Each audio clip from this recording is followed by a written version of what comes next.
We are here this evening to present and provide an overview of our academic program. We're so pleased that you came out to be with us. I'm Elizabeth Wood, Assistant Superintendent for Curriculum Instruction and Assessment here in Shenendehowa, and we were just remarking the crowd is significantly lighter. In fact, we've actually wondered previous years if we were going to need to shift our venue if we were outgrowing our space. So at the end of the presentation this evening, there is a survey. And we ask that you stick around long enough, or at any point if you need to leave earlier, that you come back to the presentation and click on the link for the survey. We'd love your feedback. In particular, we'd like to know why you chose to come in person, or if you ever, in looking at the fact that we were going to post the presentation online, if you were thinking, maybe I'll watch this in my pajamas later, versus coming out on a cool evening. We'd love your feedback. And also like to know what works well in this presentation and what else you may be interested in hearing from us. So this is our, I will walk you through what we intend to go over tonight in terms of our academic program. We want to make sure that you have a good sense of the overall options for your children here in Shenendehowa. We primarily invite parents of 4th through 8th graders, although recognizing other parents sometimes choose to come as they have an interest as well. We'd like you to have a sense of where your child may be along in the progression and the options for your child as he or she grows and progresses through our system. And with that growth will come some choices probably for you and your child at some point. And we'd like you to have some understanding about what those choices mean when they present themselves. We will also share with you where you can find some of the information yourself right on our webpage. And as I indicated to some of you as you were coming in, we will have a brief question and answer session at the end. We passed out for you a QR code, which some of you got on an index card. And if you don't have it, we can pass some out. We've got some more here coming. If you have a scanner on your phone, you can use the scanner and scan that QR code. It will take you directly to a place where you can enter your questions. We'll be pulling up your questions and addressing as many as we can. If you had a question and we did not address your question, some of us will be staying around after and we can have some conversations. Particularly, that will be most effective where you have very specific questions about your own child. If you are not into the QR scanner, you don't have one on your phone, or you can't seemingly get it to work tonight, we totally understand. The card also works well as an index card. If you flip it over, you can write your questions on that and then pass them forward when the time comes. Wanted to bring your attention to where on the web page you can learn more information about our academic program. Typically when you log into shenet.org, you get www.shenet.org. You are on the home page. Along the top is a little tab and it says academics. If you click on the academics tab, it will provide you with a whole list of progressions documents. Those progressions documents are for every single department. For example, there is one progressions document for grades 6 through 12 math. You click on that, it opens up all of the choices children make as they go through the system, choosing their math courses as they go. So these are a resource that is constantly posted for families to refer to. And I wanted to make sure you understood where to find that on the website. Also on that very page, we have posted tonight's presentation if you'd like to follow along. So if you wanted to, you could log in on your phone now, go to the academics page, scroll down, and just a little bit below the progressions documents themselves is a link to our presentation this evening, and that's where you can also find the link to the survey for the end of the presentation. So, as you will note, some of you may have actually, I'd like to have a show of hands. Who's actually looked at one of our progressions documents before? Excellent. All right, several of you are aware of them and have actually consulted, and for others, this is a great introduction, we hope.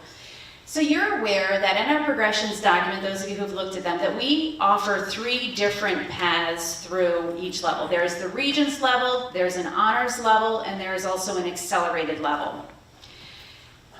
These are various levels of courses that we offer to students based on how they present in terms of their need and their skill set. Some choices we as a school system make. In fact, typically for acceleration, those are decisions that come as recommendations from teachers and/or decisions made as a result of high academic performance related to specific testing. Honors courses are more open and are certainly places where students can challenge themselves. Each of our academic administrators who are here this evening, and they will introduce themselves when it is their turn to come up, they will walk through the choices for each of the academic departments between the Regents level, the honors level, and the acceleration. One thing we want to make note of is as you're looking at the Regents and the honors and the accelerated level, the academic program over the last 5 years has become much more rigorous and much more engaging for students. This is actually good news. I say the fact that I'm in and out of classrooms a lot. And I've been doing this work for quite a while. Prior to being assistant superintendent, I was an elementary principal across 2 different districts, so in 2 different elementary schools. The change that we've seen in terms of the level of work students are asked to complete and the amount of engagement in the classrooms has risen significantly. And I have to say, I think it's a great thing. I see students far more engaged, learning at higher levels. It's amazing what students are capable of doing when given the opportunity. So I say that because I want you to be aware that while previously you may have thought that really in order to have a challenge, your child really did need to press him or herself into an honors or accelerated, and while we still encourage that, there is still a very good level of instruction that prepares most children for lots of opportunities, even in that Regents level track, which provides great breadth of content and skills for all students. There are many, many, many decisions you will see as you start looking at those progressions documents, and you're going to find that there is no one right path. Students are well prepared for college, typically in most colleges, by following the Regents path. But the reality is, if you have an exceptionally strong student and you're looking at Ivy League or top tier college, you really are going to want to be sprinkling in the honors level courses and the accelerated and the advanced placement courses. So while there is no one right path, you have to think about what that long-term goal is for your child, and you know your children. You know, is that something that is a serious consideration or not? Even for those top schools, there still is no one right path. We find that there is a wide profile of students that either can or cannot be accepted into those schools, and sometimes we're never really quite sure why. Some children are and some children are not accepted.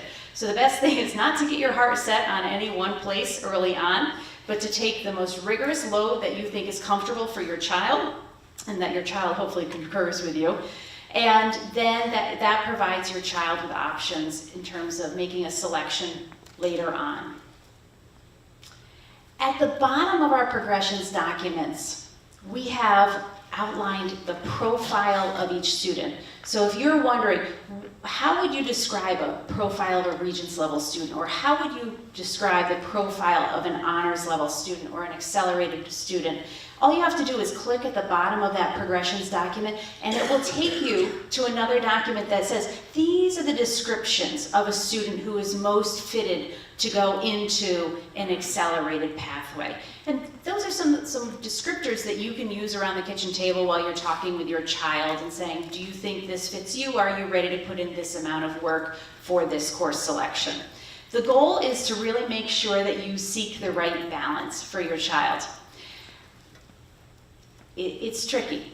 You'll hear, as the ladies come up and talk about the various progressions, that we want children to stretch themselves, and yet we want that to be, how do you find just that right balance? You know, just that edge of discomfort is perfect without being so over the top as to make it a perfectly miserable year. And I can tell you, it probably will not just be a miserable year for your child, right? How many of you occasionally have to support at home with what comes home from Shen? I'm thinking many of us have to support at home, right? So it's not probably going to be just extremely difficult for your child. It will probably have its impact on your household too. So we encourage you to make these selections very carefully and find that right balance.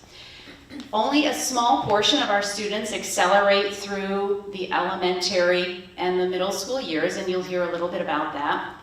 a much larger percentage of our students take advanced courses in the high school. In fact, the numbers change year to year, but we're probably in the 60% of our students that are moving through take at least one honors level course or one accelerated or advanced placement course in high school, which is really very solid. We're very pleased with those numbers. But very few students take every single top course. That becomes a workload that is extremely challenging and is only for very certain profile student. It's a lot. And you also have to think about the balance for your child beyond school. So great grades will look good for colleges, but so will being involved in other things. And your child will find it extremely difficult to pursue his or her passion, be it dance or any sort of athletics or Boy Scouts, Girls, whatever it may be, will be extremely challenging if they're taking all of those top courses. So there may be, again, some decisions. So we want to provide you with a broader understanding of the academic program so that when you're confronted with some of those decisions, you can think through them with your child. So the first presentation will be from English Language Arts, and this is Mrs. Kathleen Strangis. Hi, good evening, everyone. Thank you for coming out. As Dr. Wood introduced me, my name is Kathleen Strangis. I'm the Academic Administrator for English Language Arts, ELA, at the K-5 level, and Social Studies as well. My part is a little smaller than my colleagues this evening because, as Dr. Wood mentioned, we really have changed our curriculum in the last 3 to 5 years to be much more rigorous for all of our students. Having said that, we took on a program for English Language Arts about 3 to 4 years ago, Journeys. You may see some of the materials come home. It naturally differentiates. It offers opportunities for extensions for those students based on their reading levels. It offers various opportunities for working with words and vocabulary, and it offers quite a lot of opportunity for writing in different ways, different genres, response to text. So it also offers classroom libraries, differentiated trade books, and so we really tried to create an environment that was rich in literature for everyone, building that strong foundation, kind of starting that pathway for where they're going to go next. We do accelerate or enrich, rather, when it gets towards 5th grade. That's our Quest program, and my colleague Rose is going to talk about that when we get to her in a moment. So in the meantime, I'm going to pass to my English counterpart, Ms. Kathy Sherwin.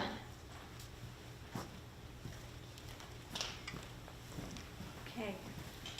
Good evening, everyone. I'm Kathy Sherwin. I'm the Academic Administrator for English in grades 6 through 12, and I'm really pleased to share with you this evening the variety of courses that we offer in the secondary English program that may serve your child. Our English course progressions are up on the screen, and I want to start by saying the vast majority of our students here at Shenendehowa take grade level programming in English. That means they start in English 9 when they get to the high school, and then progress 10 and 11. And we're pleased to say that this year, hopefully this month, English 12 will be approved by the Board of Education and therefore will complete the course sequence. So we'll have grade level courses from grade 6 through grade 12. In addition to that, at the grade level, we have opportunities for students to pursue their interests. We have an interdisciplinary English and Social Studies class called American Studies at grade 11. And when students get to grade 12, if they're not interested in English 12, they can sample from a variety of our theme-based semester or full-year courses. In addition to that, we have courses that will allow students to challenge themselves when they're ready to do that in English. We have a variety of honors and AP courses that we offer, including literary classics and decisions at grade 11. A number of senior courses that, like modernism, which are honors courses as well. And those are opportunities for students who are interested in challenging themselves in honors programming and maybe not are quite ready for AP. We do, however, offer 2 AP courses. We have AP Language in grade 11 and AP Literature in grade 12. I do want to mention acceleration, which my colleague Lisa Kissinger is going to also talk about when she comes up to talk about social studies a little bit later. The reason I mention that is because acceleration starts in grade 7, and it is done jointly between English and social studies. a very small percentage of our students accelerate, and that pathway is really probably the least flexible of all of the course samplings that I've described already. Once a student begins an acceleration in grade 7, they stay with their cohort through grade 10, through grade 9 really, when they're taking grade 10 programming, and then from there they branch out and can sample any of the courses that I've mentioned. At this point, I'm going to pass it to my colleague Rose Barra, who's going to talk about elementary math programming.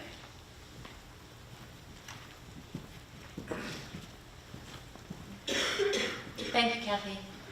I'm going to start with a word that I'm not even sure is in the dictionary, but it was coined by my colleague Carrie Peverly that really sums up math at the elementary level. Mathitude. While we're very, very interested in making sure all of our students at the elementary develop procedural fluency, conceptual understanding, we really want them to develop those two things with confidence so that they're ready and can take that love of mathematics with them as they go on to the middle school. I was in a 4th grade classroom this week and I heard the greatest motto. The teacher started to introduce a lesson and the students started to groan a little bit and she said, wait a minute. We have a motto in here. What is it? We can't do this yet. And I thought that really sums it up, the way that we're trying to maintain that positive attitude for mathematics so that we can prepare them for the 6th grade course and beyond. There are opportunities for both acceleration and enrichment at the elementary level for our 4th and 5th graders. Right now we're in the process of finishing up the standardized testing, the COGAT test, which is kind of one of the criteria that we look at for both of those programs. We don't make our decision based solely on that test.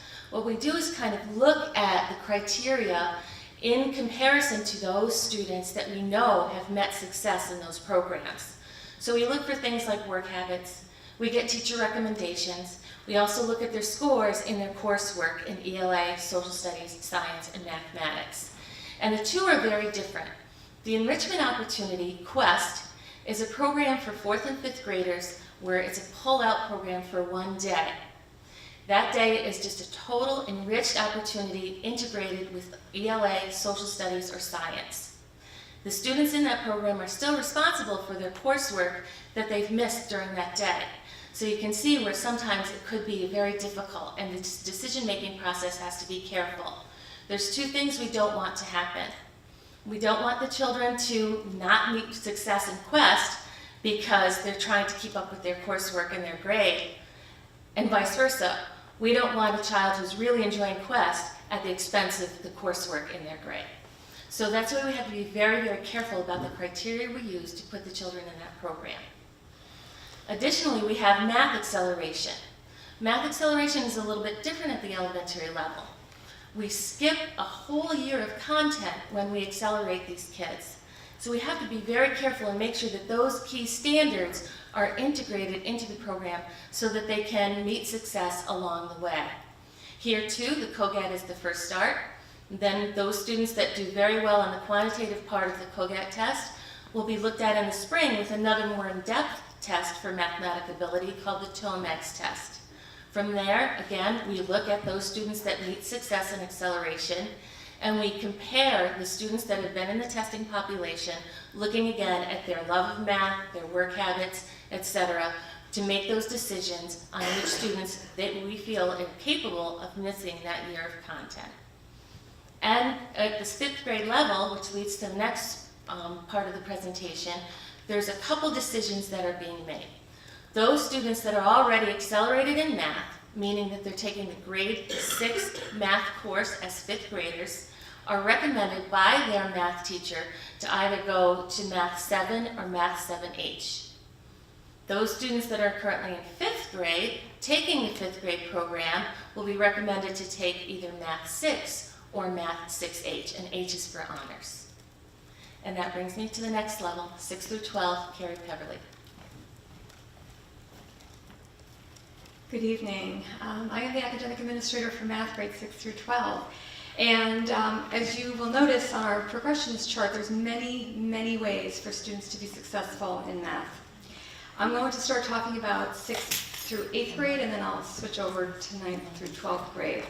The first thing to notice, though, as you look at the whole thing, is that we're talking about typical pathways. Those arrows indicate typical pathways. These are not tracks, however. So what that means is a student might be in Math 6 this year, and they could very well be recommended for Math 7 next year. And the year after that, they could be recommended for acceleration. And so on, so on. So it doesn't mean that once your child is in a particular place, they're always going to be in that particular pathway. Many things are considered beyond just their grades. We look at work habits. We take a look at how independent they are, independent thinkers, independent workers. We take a look at whether they love math or it's something that they're kind of just forced to do. We all love math. But those things are also taken into consideration because, we want to build confident learners. We want kids to be confident about their math abilities, but we want to make sure that they're challenged where they are, but we also want to make sure that they're not overwhelmed. There's no crying in math, okay? So, again, going back to the pathway. So 6 through 8, and Mrs. Burrow just talked about coming into 6th grade.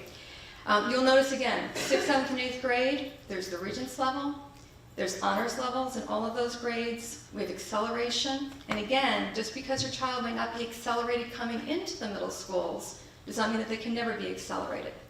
We take a look again at the end of 6th grade, and we even take again one more look at the end of 7th grade, just to make sure that if they need that opportunity, that we give them that opportunity. All right, so again, acceleration coming into 6th grade, they can't skip over 6th grade. 6th grade is one of those really fundamental, foundational grades that they have to really take. But then again, coming into 7th grade and then coming into 8th grade. Students who accelerate at the end of 6th grade coming into 7th grade, we take 7th, 8th, and 9th grade algebra, and we compact that into 2 years. So again, students are not skipping over anything, they're not missing anything, but they're going at a much faster rate, taking the 3 years into 2. Students who do not accelerate prior to high school must take algebra, geometry, and algebra 2 here at Shen for the full year.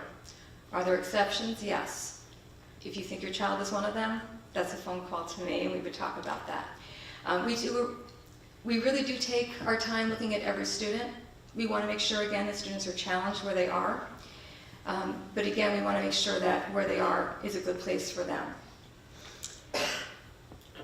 We also have double acceleration for a very small group of students. And again, when we were talking about coming into 6th grade, for students who go into 6th grade taking 7, 8, they go on to take 8 algebra as a 7th grader, and they take geometry actually as an 8th grader. And you'll see that on the progressions chart.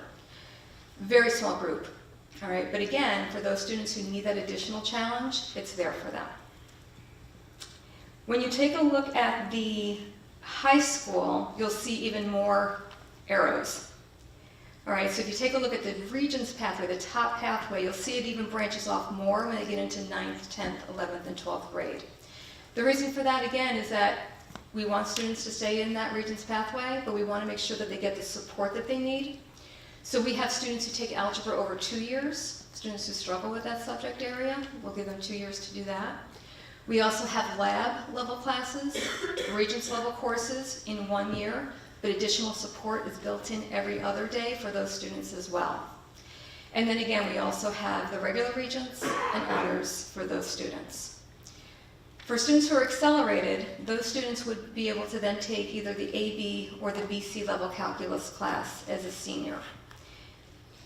Again, my caution though is that's not the reason to accelerate a student, but it is one of those things that happen. It's a good thing that happens for those students who do accelerate. Again, we want to make sure that they accelerate for the reason of they need the challenge at the time that they're accelerated. All right. We take the recommendation process, again, very seriously. Teachers are constantly monitoring students. Every year we are looking at students again to determine what their next step will be. We encourage parents to be part of that recommendation process. Ask the teacher questions, let them know what your interests are, let them know what your expectations are, how their students and what their students need to be doing to get there. And finally, again, I would just reiterate that this is really based on what does the student need to be successful, confident, and happy in the world of math, because we do know that it's an area that some students struggle with, not all, but we want to make sure that they're in the best place so that they can accomplish all of those things. Thank you. I'm going to pass this off to Mrs. Lorch, AA4 Science. Okay, good evening. After math, it's kind of easy because science is quite simple compared to math. The first thing I would say about science is that it's really applied math. So really to be successful in science, you have to be able to do math and do it well. If you look at the progressions for science, we do not have any honors or any different pathway until you hit 8th grade.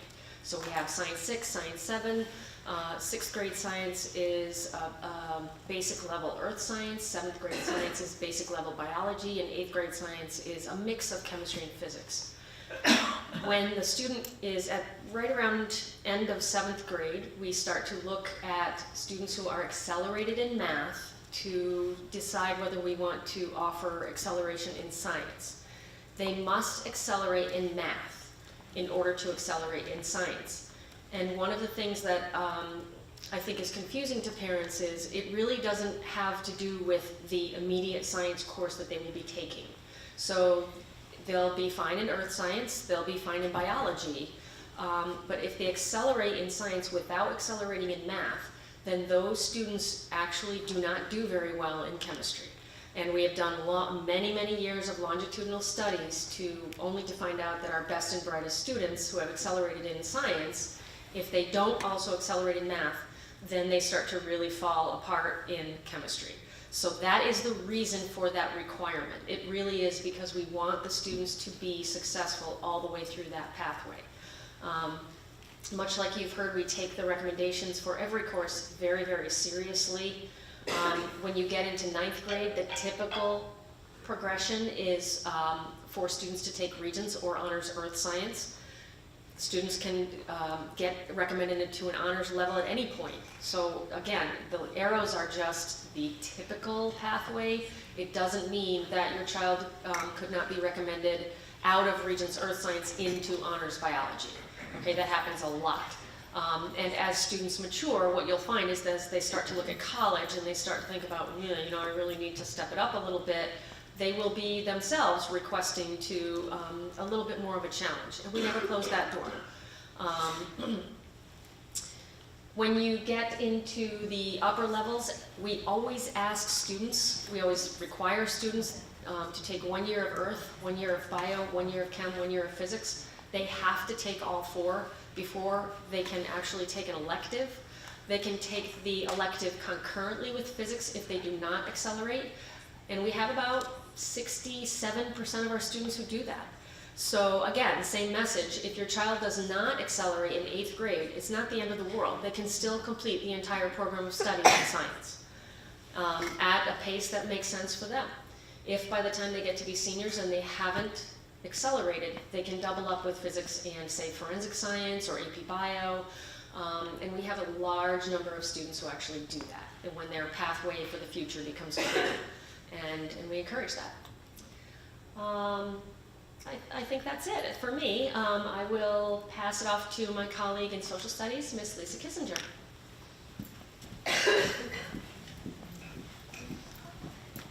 So before I start to speak about social studies, this is a chance for you to take a breath. If you have a question, you can either input it in our forum or you can write it on the index card and turn it in, and you can see people will be around to collect those questions. And then after me, you'll hear answers to those questions.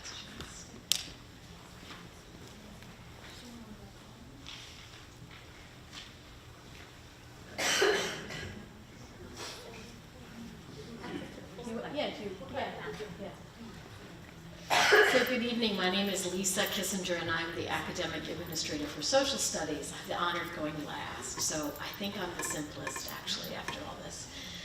We offer a comprehensive social studies program. Students take courses in social studies every year, grades 6 through 12. Our middle school program in 6th grade is the same for all 6th graders. Students are then evaluated and teachers make recommendations for them at the end of 6th grade for their 7th grade program.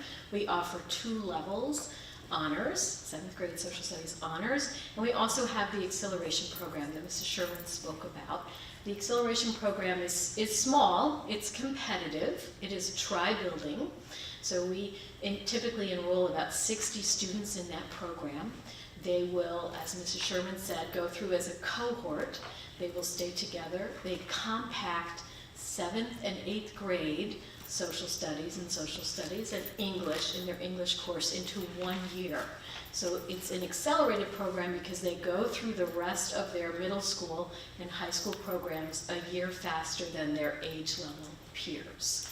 They take their first high school course as 8th graders, and then they transition to High School West, and they take their class that we've typically offered to 10th graders, the integrated social studies and English humanities course, world culture, world literature.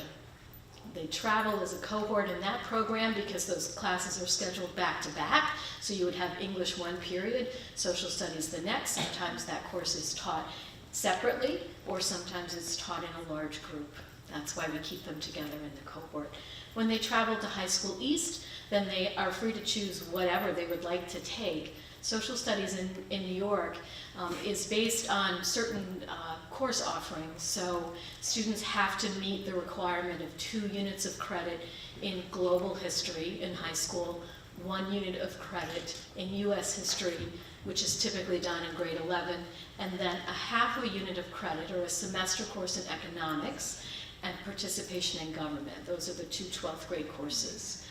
The student who is not accelerated or maybe chooses to do honors goes through those courses with the rest of their grade level peers. So they'll take 7H, 8H, they transition to High School West. We offer a global 9 honors class for them. And recently, this is kind of a new thing for us, we're still very excited about it, we run AP World History for 10th graders over at High School East. So in social studies at the high school, we offer 2 advanced placement courses. You can take world history or US history, and we also offer 2 electives. We participate in the Syracuse University Project Advance program, the super program, and students can take, as 12th graders, they may take an elective in psychology or sociology. So it is possible to graduate from high school in Shenendehowa with 5 units of credit in social studies if you're interested in doing that. And with that, I'll turn it over to Dr. Wood again. So you may have noticed us gathered around the laptop. It's kind of interesting. We're trying out our new technology and monitoring some of the questions as they come in, and then trying to assign them to who knows the answers to those questions the best. I do want to take a minute and do some introductions. We have Todd Gilbert, board member, here with us this evening, probably here in his parent capacity. Board member nonetheless, we welcome him and very much appreciate all his volunteerism. If you know or hang out with any board members, you know how much time they give to essentially volunteer. We say job, it really is very much a job. So thank you to Mr. Gilbert for his service. We also have Dr. Robinson here with us, our superintendent of schools, sitting in. His children are working their way through. One is off in college and 2 others working their way through Shenendehowa, and it's actually great for us to hear, and those of us who are parents, first-hand experience about what it's like as our children go through the system.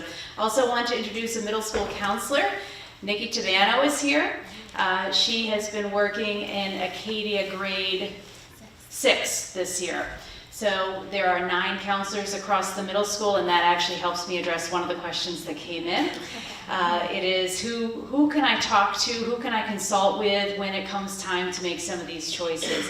We do have counselors in each of the middle schools, grade 6, grade 7, grade 8. And then as you move on to the high school, students are assigned counselors as well in the West building, which is our 9th grade building, and then on in the East building in grades 10 through 12. Another question that came in was, how can I access these? I should have said, you're not going to be able to read them from your seats. You need to be able to, it's very small font and it's faint. You need to be able to access these, and that's why we have posted them on the academic webpage. So if you go to www.shenet.org, which is our district website, and you click on academics, I'm trying to go slowly, so it's just the regular webpage, click on academics, and you'll see the whole listing of progressions documents.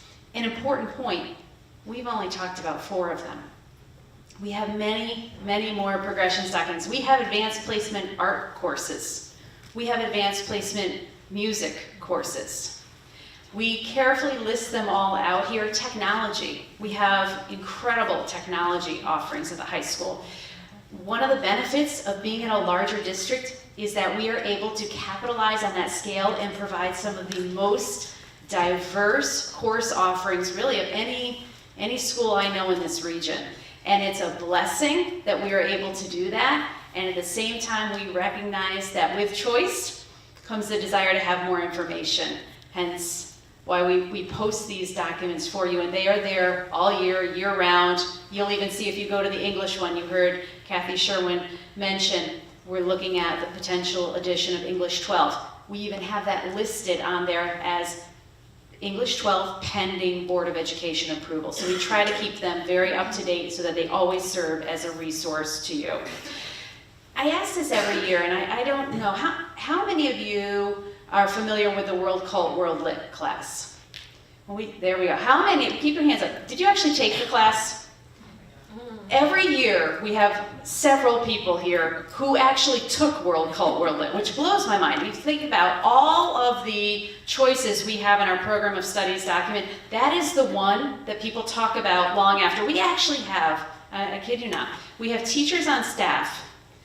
Both teachers went through Shenendehowa, met in World Cult, World Lit. Still talk about the impact of World Cult, World Lit on the rest of their lives. So really think about these courses. This is what students go on in addition to the other things that they avail themselves of when they're here in Shenendehowa, be it robotics or athletics. These courses matter, and they leave a lasting impact in terms of preparing students for what is next in their life. Additional questions? I think you had one, Mrs. Sherwin, right?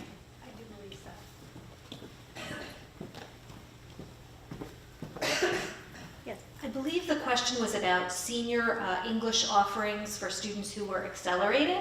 And I can say that we offer such a number of courses at the senior level that even if a student is accelerated and has taken a 12th grade course while they are actually in grade 11, there are many other options of courses for them to take. Let's say, for example, if a student is accelerated and has taken AP Literature as a junior, an accelerated junior, then he or she can take Modernism, which is another full year honors course. They can take AP Language if they did not take it previously, or they could take any other number of our senior English courses. And I have to say that our senior courses are all designed to really get our students ready for post-graduation plans. We require every senior English course to provide instruction and feedback in the college essay, regardless of what course a student is taking. And we have even implemented the expectation of a 5-page research paper so that students are ready for those expectations when they go to college. So ultimately, students do need to earn 4 credits in English to graduate. Most of our accelerated students graduate with 5 credits of English.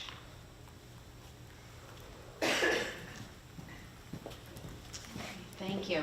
Another question that came in was about class ranking and the impact of taking advanced courses. We do have a policy that we weight our courses.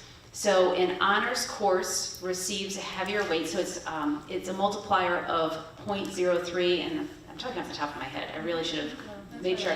That's 0.03 for honors, 0.06 for advanced placement. So that score, that grade, overall grade, gets multiplied by that to try to help level out the fact that they are much more challenging courses, and really by that amount. So Regents level courses are as the students earn the grades, honors level courses are multiplied by the 0.03, and advanced placement are multiplied by the 0.06.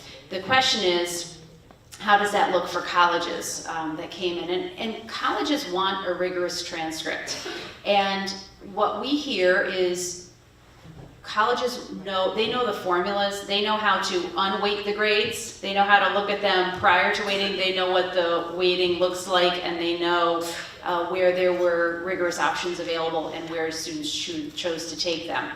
Overall GPA does matter, but so does your child's having a diverse profile and taking a lot of different classes along the way. And I will go back to, there is not a single person who is truly an expert on college admissions. We, and you talk to our high school guidance counselors, we will have top students who year after year after year will not get into certain Ivy Leagues, and we can't understand it. And we'll have others that do, and we're thrilled for them. That's great. We can't really explain always. So our recommendation is to set your sights on doing the very best you can and having the most well-rounded profile you can, and think flexibly. There is no one school that you need to go to be considered an academic success. Quite frankly, you have a lot of different choices, and that's a great thing. In the American system, we have tremendous opportunities with different colleges and universities, all of which can lead to higher levels of study and very successful careers. So that kind of concludes most of the questions that we have received. We will be staying around and are happy to stay and address specific questions you may have, with the exception of Mrs. Lorch. I very much appreciate that she has been here this evening. We really should have probably encased her. She's not feeling so well, and I really don't want any of you to tomorrow start coming down with the same symptoms if you're in close proximity. In fact, Mrs. Kissinger, I might suggest that we like her very, very much, but this cold has gone around sufficiently long enough. So thank you very much for being here. I do want to, again, we're here to answer questions. Appreciate you coming out. We would really like your feedback. We need to hear from you. We live this stuff all day. We need to hear, what were the questions that you came for that we didn't address? What did you think you were coming for versus what you got? And what could make this more helpful? Because we will be back here again next year, if not sooner, and want to make sure it is the most effective presentation for all of our families. So thanks for coming out tonight. We look forward to your feedback, and we will be staying here to address questions. Thank you.